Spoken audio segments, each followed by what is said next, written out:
Halo, salam jumpa. Anda sedang menyaksikan Asia Calling yang menyajikan cerita-cerita di sekitar Asia.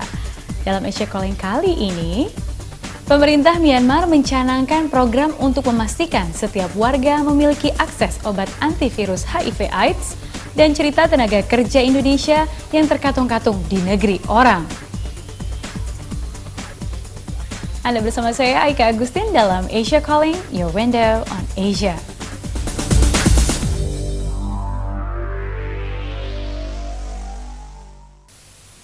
Dalam beberapa dekade terakhir, jumlah kasus HIV di Myanmar telah menurun sebanyak 15%. Tapi negara tersebut masih menduduki peringkat terburuk di Asia. 2 tahun lalu, pemerintah mencanangkan rencana yang memastikan setiap warganya memiliki akses obat antivirus pada tahun 2015. Sehingga generasi selanjutnya akan bebas dari HIV/AIDS. Koswe mencari tahu apakah program ini akan berhasil.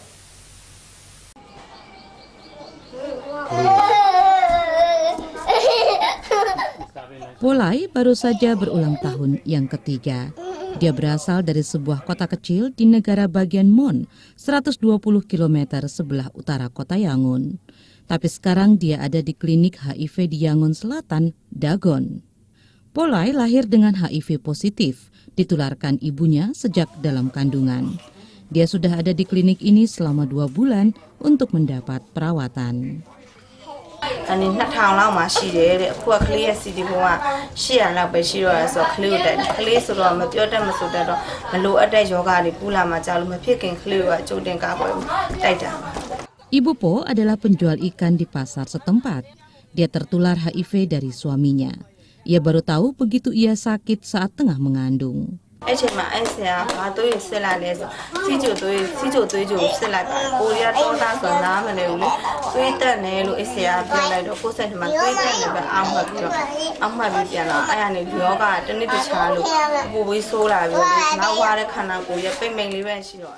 Lantas ia diperiksa untuk HIV dan hasilnya ia positif HIV. Ayemar mengatakan dia sempat sangat marah pada suaminya, tapi sekarang tidak lagi.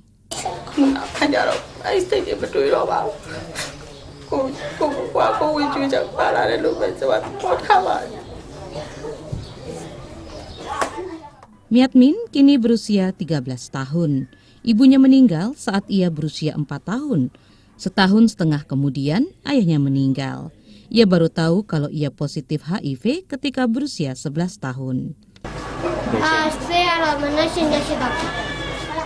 2 tahun lalu pemerintah mencanangkan program generasi bebas HIV pada tahun 2015. Namun para pekerja yang turun di lapangan mengatakan target itu tidak mungkin tercapai.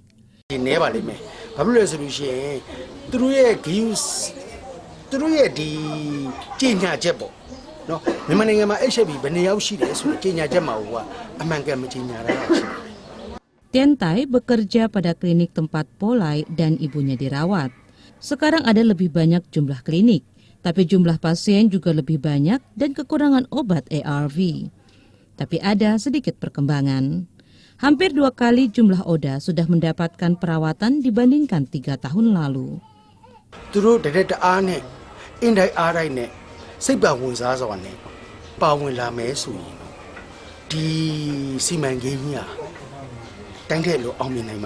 Namun Tentai mengatakan pemerintah harus melakukan upaya lain untuk mencegah para ibu menularkan HIV kepada anak mereka.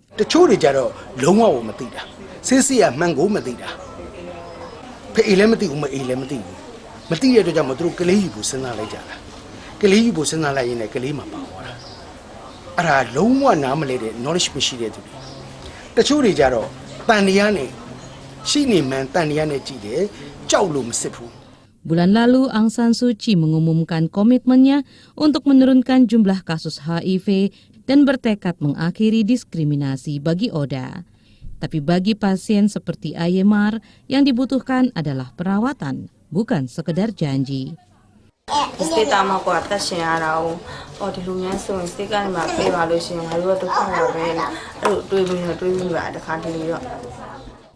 Dengan rutin meminum obat, Miatmin bisa meneruskan masa depannya.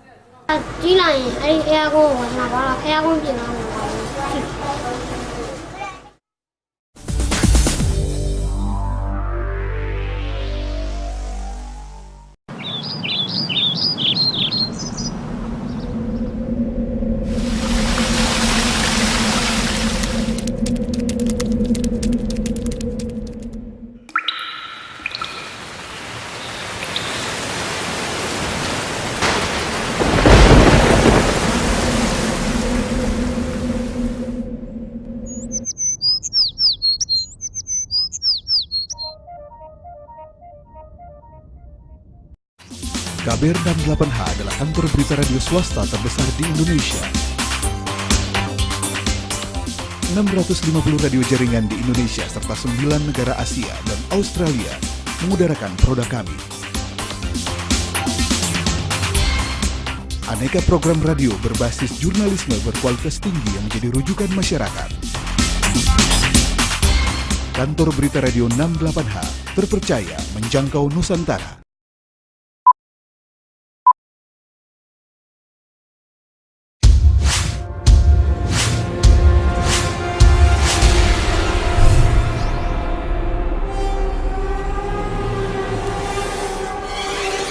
Koran Tempo.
Hingga hari ini, Arab Saudi masih menjadi negara tujuan favorit tenaga kerja asal Indonesia. Penghasilan TKI di negara itu terbilang tinggi dibanding dengan negara tujuan TKI lainnya. Setiap tahun ada ratusan ribu warga Indonesia yang berangkat ke Arab Saudi untuk bekerja. Tidak sedikit yang masuk dari jalur ilegal. Alhasil jumlah TKI ilegal di Arab Saudi melonjak setiap tahunnya. Ini kemudian memicu terjadinya kerusuhan di Konsulat Jenderal Indonesia di Jeddah awal bulan ini. Seperti apa cerita para TKI di Arab Saudi? Rio Rizalino menyusun laporannya untuk Anda. Minggu 9 Juni 2013, ribuan tenaga kerja Indonesia mengamuk di Konsulat Jenderal Republik Indonesia Jeddah, Arab Saudi. Suasana sore itu riuh namun mencekam.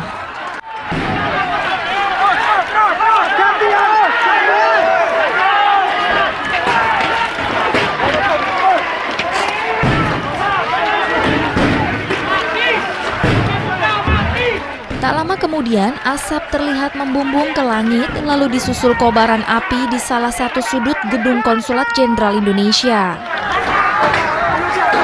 Kerusuhan terjadi ketika pendataan TKI yang sudah habis masa tinggalnya di Arab Saudi. Mereka biasa disebut overstayer. Kan memang problem yang sudah sangat lama. Nah, misalnya seandainya dulu ketika Migran Care mengangkat TKI kita yang terlantar di kolong jembatan, 200 orang waktu itu yang ternyata setelah investigasi ada sekitar ribuan ya yang di Madinatul Hujat sekitar 2000 orang. Itu pemerintah tidak hanya memulangkan mereka, menerbitkan dokumen SPLP-nya, tetapi mengurai akar masalahnya sekaligus.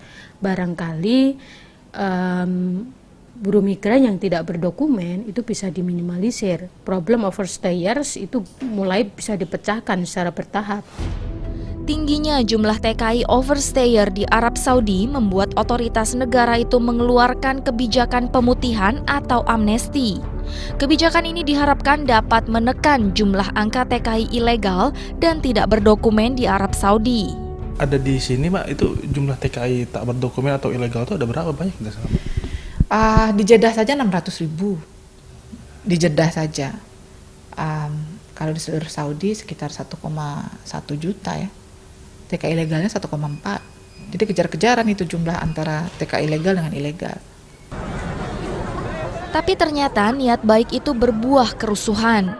Tercatat 1 orang meninggal dalam insiden itu. Anis Hidayah dari Migrant Care menyatakan buruknya pelayanan KJRI Jeddah jadi penyebab terjadinya insiden. Antrian orang yang selama ini datang itu memang tidak terlayani secara baik gitu. Jadi tidak ada fasilitas untuk berteduh, sementara panasnya di sana kebayang ya 40 sampai 50 derajat gitu. Kemudian nggak ada suplai air minum, snack gitu ya, karena orang ngantri haus, lapar gitu ya. Sementara di sisi yang lain, teman-teman yang sudah diterbitkan SPLP-nya itu ternyata tidak bisa langsung dipakai. Tapi menurut pemerintah, kerusuhan terjadi karena adanya provokasi, sebab ada pihak-pihak yang merasa dirugikan dengan adanya amnesti tersebut. Jadi memang tidak mungkin bisa cepat, apalagi dengan sumber daya yang terbatas. Nah, yang ketiga, memang ada faktor tambahan di samping tadi yang sudah saya sampaikan. Ada memang oknum-oknum ya di sana yang merasa terganggu dengan adanya pemutihan ini. Pemutihan ini kan sebetulnya baik buat TKI, baik buat warga kita di sana. Tapi ada saja calo-calo yang juga orang Indonesia yang selama ini menampung TKI kaburan. Dita mengaku pemerintah kesulitan menangani TKI overstayer, dan ini yang jadi salah satu pemicu tingginya angka TKI ilegal di Arab Saudi. Modusnya bermacam-macam, kata Dita. Sebenarnya penyebab TKI overstay atau jadi ilegal itu ada berapa. Yang pertama, jamaah umroh, jamaah haji datang tapi nggak pulang. Itu menyumbang 30% dari overstay atau ilegal. Yang kedua, TKI yang tadinya datang secara legal, benar, berdokumen, tapi kemudian kabur dari majikan karena nggak cocok, macam-macam lah alasan. TKI yang kabur ini kemudian bukan kabur ke KBRI atau ke Konjen, tapi ditampung oleh penampung-penampung gelap. Siapa penampung gelap ini? Adalah overstay yang sudah puluhan tahun di sana. Salah satu TKI yang pernah jadi overstayer di Arab Saudi adalah Nani binti Daryah. 2 tahun setelah kontraknya habis, TKI asal Bandung, Jawa Barat ini tidak diperbolehkan pulang oleh majikannya. Ia bahkan dioper ke beberapa majikan lain tanpa dokumen yang sah. Gimana cerita Ibu bisa dipindah-pindah gitu, Bu? Ya nggak tahu saya. Iya, harus pergi itu ke rumah yang lain gitu. Ada yang butuh. Saya nggak tahu, ya pergi aja saya. TKI yang tidak memiliki dokumen lengkap rentan diperlakukan semena-mena oleh majikan. Ini juga dialami oleh Nani. Itu kan udah 2 tahun kontrak udah habis gitu, saya mau pulang gitu. Anak saya sakit kan sekarang meninggal, saya kan nggak tahu anak saya meninggal ya, nggak tahu. Kan ngomongnya anak saya sakit, yang kedua, yang ke-1 sakit. Kan nggak boleh itu pulang, katanya alasan gitu. Amnesti atau pemutihan untuk TKI overstay dan tak berdokumen dinilai sebagai langkah positif oleh LSM Migrant Care. Namun mereka juga meminta pemerintah lebih serius menjalani program ini agar kerusuhan di KJRI Jeddah tidak terulang. Porsi masalah yang sesungguhnya gitu, jangan ada yang disembunyikan, semua sudah terbuka, ada pelayanan yang kurang baik. Kurang baiknya di mana, SDM-nya kurang, fasilitasnya kurang, mungkin dananya kurang atau tidak bisa ditanya KJRI. Kemudian manajemennya juga mungkin masih belum punya strategi manajemen yang baik gitu ya, sehingga mungkin bisa mereplikasi dari negara lain yang dipandang baik bagaimana memberikan pelayanan pada masa amnesti ribuan orang gitu.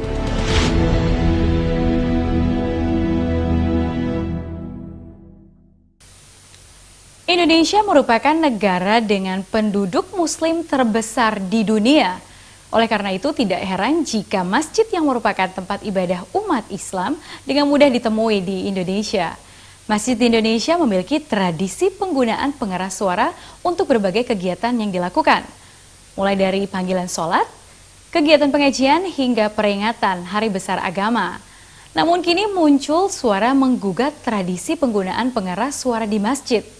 Tingginya intensitas kebisingan pengeras suara dinilai telah mengganggu mereka yang tinggal di sekitar masjid. Mahfud Effendi dan Rio Rizalino merangkai cerita gugatan terhadap pengeras suara masjid untuk Asia Calling.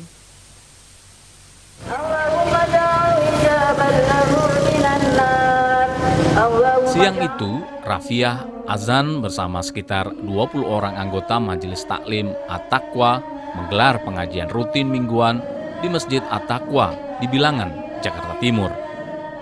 Seperti pada sebagian besar pengajian lainnya, Majelis At-Taqwa menggunakan pengeras suara masjid selama kegiatan. Pengajian yang dimulai sekitar pukul 1 siang ini juga menggunakan pengeras suara eksternal masjid. Hasilnya, suara pengajian Majelis At-Taqwa bisa didengar hingga jarak lebih dari sekitar 100 meter. Ya, untuk kita syiar itu kan, syiar agama gitu kan. Jadi karena untuk bukan begitu, mengajak yang penggunaan pengeras suara untuk kegiatan keagamaan seolah menjadi tradisi bagi sebagian masyarakat Muslim di Indonesia. Namun, tradisi penggunaan pengeras suara mulai digugat. Gugatan tersebut datang dari kalangan umat Islam sendiri. Salah satunya, Geis Khalifah. Ketua Umum Nazir Masjid Jami Darussalam ini menggugat kebisingan yang berasal dari pengeras suara atau biasa disebut masyarakat dengan istilah toa masjid. Persoalannya oleh Bu Yudanam itu ada kebisingannya itu. Jadi toa itu kan ada ukuran desibelnya ya. Yang paling standar maksimal itu 45 desibel. Yang dipakai oleh masjid-masjid kita itu mungkin lebih, bisa sampai 60 gitu. Tidak semua penggunaan toa masjid digugat Geis. Penulis buku Islam Tanpa Toa ini hanya menggugat penggunaan toa masjid selain untuk azan sebagai panggilan sholat.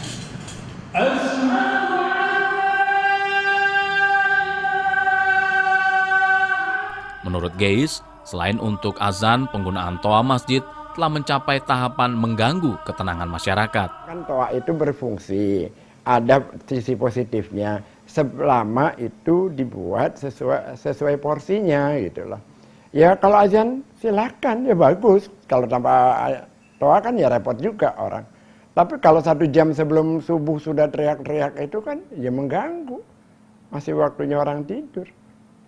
Sebatas azan atau pengajian, ya cukup pakai internal speaker di dalam masjid saja. Tidak perlu pakai di toa yang diperdengarkan ke seluruh lingkungan.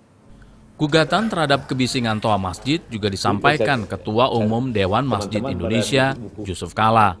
JK menilai perlu adanya pengaturan mengenai penggunaan toa masjid selain untuk azan. Yang penting kan ada 2 azan yang mutlak, ya kan? Kalau pengajian itu tentu boleh, tapi jangan terlalu panjang, dan kedua jangan lewat tape recorder, harus langsung. Ini yang kita akan atur, bahwa kedua kan hukum Islam kita itu masjid kan itu memanggil kira-kira sampai 40 rumah gitu kan. Jangan artinya tidak perlu terlalu keras. Karena kedua kalau masing-masing keras, masing-masing masjid itu kan tabrakan suaranya kan. Nah, jadi harus dibatasin sehingga sesuai dengan jamaahnya lah. Meskipun baru tahapan rencana, keinginan Yusuf Kala mengatur penggunaan toa langsung menuai reaksi. Iya, saya kurang setuju kalau dibatasi demikian gitu. Ya Ibu, kita lah gitu. Kita kurang setuju kalau dibatasi demikian gitu. Kenapa Ibu baca? Ya itu tadi alasannya, cuman untuk syiar untuk agama Islam kan gitu kan. Jadi di masjid itu juga memeriahkan masjid ya, mengagungkan masjid. Penolakan rencana pengaturan penggunaan toa masjid juga datang dari organisasi masyarakat. Sekretaris Jenderal Forum Umat Islam FUI Muhammad Al-Khatat menilai penggunaan pengeras suara merupakan budaya di masyarakat yang tidak boleh dihapuskan. Saya kira ini mengada-ada kalau yang seperti ini ya. Karena kita bukan Australia, bukan Amerika, bukan Hong Kong, bukan Singapura, bukan Eropa. Kalau di sana ya, saya pernah ke Australia memang nggak ada masjid kedengaran suaranya keluar. Tapi ini Indonesia saya kira. Jadi budayanya beda.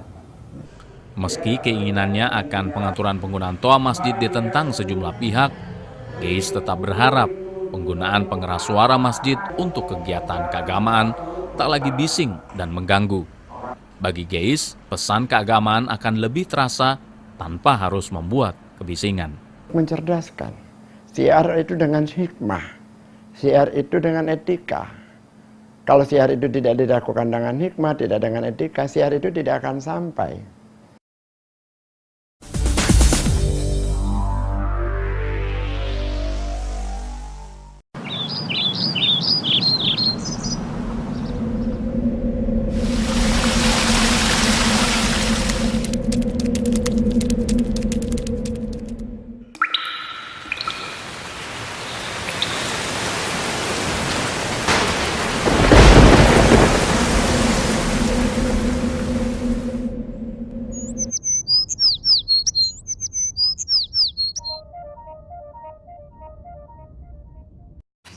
KBR 68H adalah kantor berita radio swasta terbesar di Indonesia. 650 radio jaringan di Indonesia serta 9 negara Asia dan Australia mengudarakan produk kami. Aneka program radio berbasis jurnalisme berkualitas tinggi yang menjadi rujukan masyarakat. Kantor berita radio 68H, terpercaya menjangkau Nusantara.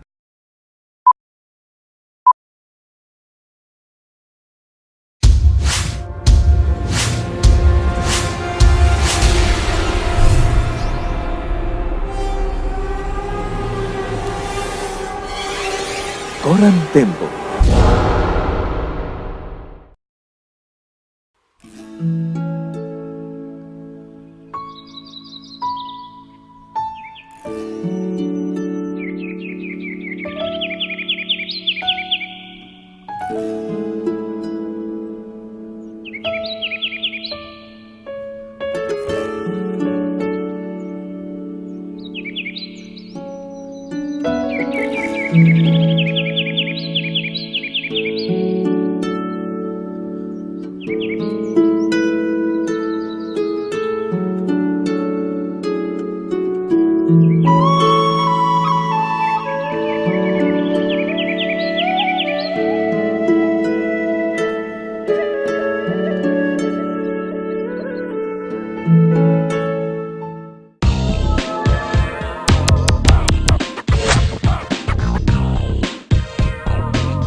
Sebagian besar masyarakat di Indonesia masih memandang negatif keberadaan kaum transgender.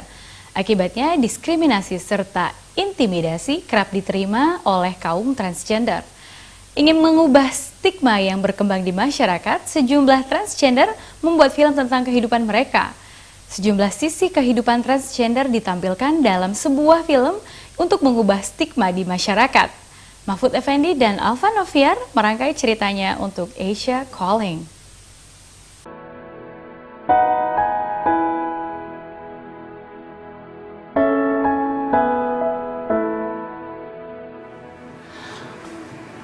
Aku menyadari aku waria ketika aku kelar SMA, dan pelan-pelan aku mulai berdandan, mulai suka pakai pakaian perempuan. Awalnya gelisah, aku takut nanti gimana. Anggun merupakan salah satu tokoh utama dalam film dokumenter Karena Aku Waria. Film ini bercerita tentang kehidupan 3 orang transgender atau waria, Anggun, Lisa, dan Niara di Jakarta. Film ini ingin mengungkap kehidupan waria yang tidak diketahui masyarakat. Yang mereka nggak tahu itu bahwa sebenarnya waria itu tuh sama seperti mereka juga, punya aktivitas-aktivitas seperti mereka, cuma terhalang karena konsep-konsep di negara ini yang tidak berpihak pada waria, hingganya waria berkesan seperti mengeksklusifkan diri. Film yang dibintangi oleh Anggun ini dibuat oleh komunitas lesbi, gay, bisex, dan transgender. Sanggar Warna Remaja atau Suara. Dalam pembuatannya, Suara menggandeng sejumlah lembaga swadaya masyarakat seperti Indonesia untuk Kemanusiaan. Sutradara film Margareta Saulinas mengaku film ini dibuat untuk mengubah pandangan masyarakat terhadap kaum transgender. Kita berupaya menceritakan kehidupan keseharian waria dan berharap tujuannya adalah merubah persepsi yang nonton. Setidaknya abis nonton ini yang kita harapkan sih setidaknya belum sampai yang mereka menerima 100%, tapi setidaknya mereka ada rasa, oh ternyata mereka sama aja ya kayak kita gitu loh.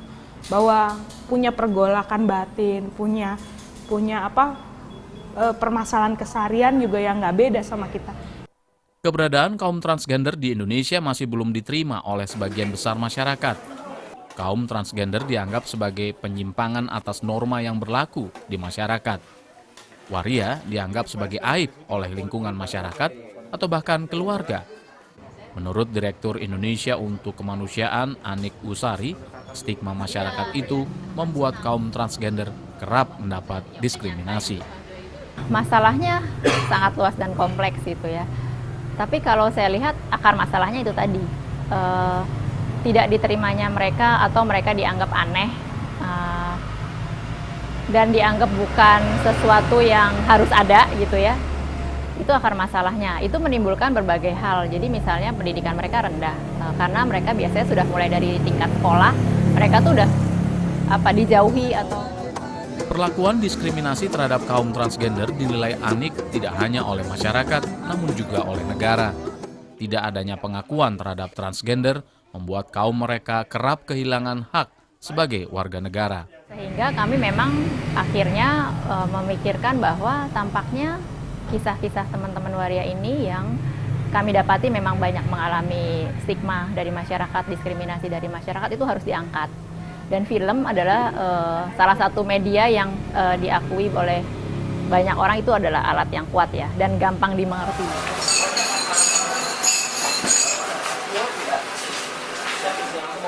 Film berdurasi sekitar 30 menit ini tidak hanya bercerita tentang kehidupan sehari-hari Anggun dan rekannya sesama transgender.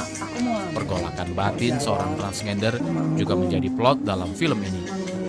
Anik berharap film ini bisa menggugah masyarakat untuk menerima kaum transgender. Selain itu, juga untuk menumbuhkan sisi kritis dari kaum transgender sendiri.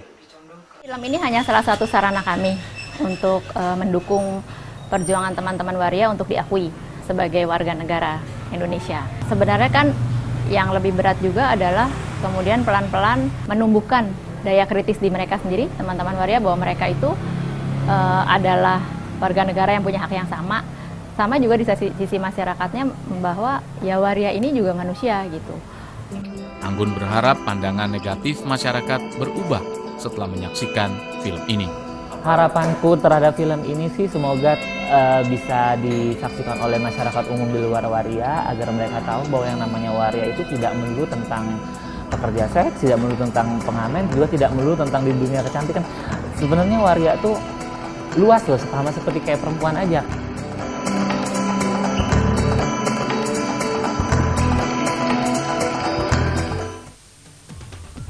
Laporan tersebut sekaligus menutup perjumpaan kita dalam Asia Calling kali ini. Terima kasih Anda sudah menyaksikan.